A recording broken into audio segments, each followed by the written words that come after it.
బ్రహ్మదేవుడు కూడా అంతే.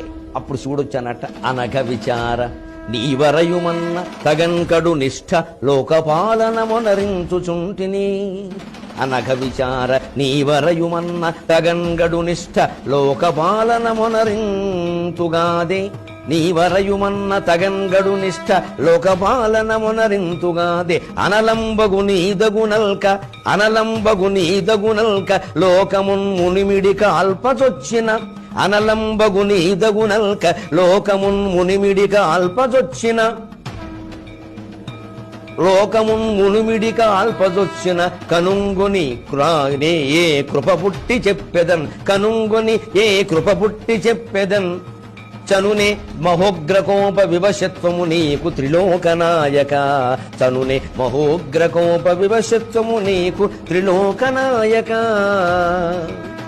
అని చేతులు జోడించి శివుడు బ్రహ్మని ప్రార్థించాడు. ఇలా విష్ణువు కూడా బ్రహ్మని ప్రార్థించిన సందర్భాలున్నాయి, ఇంద్రుడు కూడా ప్రార్థించిన సందర్భాలున్నాయి. వైదిక ధర్మం ప్రకారం ఏ దేవుడు ఎక్కువ కాదు, ఏ దేవుడు తక్కువ కాదు.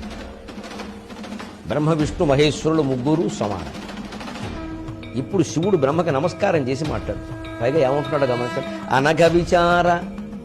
నీ ఆలోచన ఎప్పుడు పుణ్యప్రదంగా ఉంటుంది. అనఘ విచార, విచారం అంటే ఇక్కడ ఆలోచన. ఇప్పటికీ హిందీలోను సంస్కృతంలో విచారం అంటే ఆలోచనే.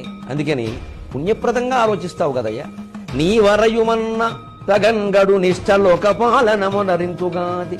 నేను లోకపాలన ఎందుకు చేస్తున్నా? నువ్వు చేయమన్నావు కాబట్టి చేస్తున్నా. నీ ఆజ్ఞ అంటే బ్రహ్మ ఆజ్ఞకు లోబడి శివుడు విష్ణువు పనిచేస్తున్నారనే విషయం మనం గుర్తుపెట్టుకో. అయితే ఇదే శాశ్వతం కాదు. ఇంకో మీరు విష్ణు పురాణంలో చదివితే విష్ణువే బ్రహ్మని శివుణ్ణి ఆదేశించినట్టు. ఇంకో శివపురాణం చదివితే శివుడే మొదటివాడు, ఆయన కుడి భుజం నుంచి విష్ణువు పుట్టాడు, ఎడమ భుజం నుంచి బ్రహ్మ పుట్టాడు, వాడిద్దరిని ఆయన ఆదేశించాడు ఉంటుంది. ఈ మూడు కూడా సత్యములు అసత్యములు కూడా, సత్యాసత్యములు. ఎందుకు ఇలా రాస్తారు? ఒకే పురాణకర్త రకరకాల పురాణాలు ఉంటే అసలు దేవుడు ఆత్మ. దానికి నువ్వు విష్ణువు మూలం అనుకున్నా, బ్రహ్మ మూలం అనుకున్నా, శివుడు మూలం అనుకున్నా, నువ్వు మూలమని తెలిసే వరకు నీకు మూలం అర్థం కాకపోయినట్టే లెక్క. నువ్వు మూలంలో కూర్చోవడమే. నీకు మూలం ఏదో తెలిస్తే నువ్వే మూల పురుషుడు. ఆ ఆత్మని బ్రహ్మ అంటావా, విష్ణు అంటావా, శివుడు అంటావా, నీకు ఇష్టం వచ్చింది అనుకో. స బ్రహ్మ శశి వత్సహరిస్యే ఇంద్రస్వ అక్షర పరమస్వరాటు అలా చెప్పారు. అజ్ఞానంలో పడకూడదు. వీరు ఎక్కువ, వీరికి ఎంత ఉంటారు, వారి పైన ఉంటారు, అన్నిటికంటే గొప్ప అలా ఎవరు లేరు. ఇప్పుడు శాశ్వత స్థానాలు కావు.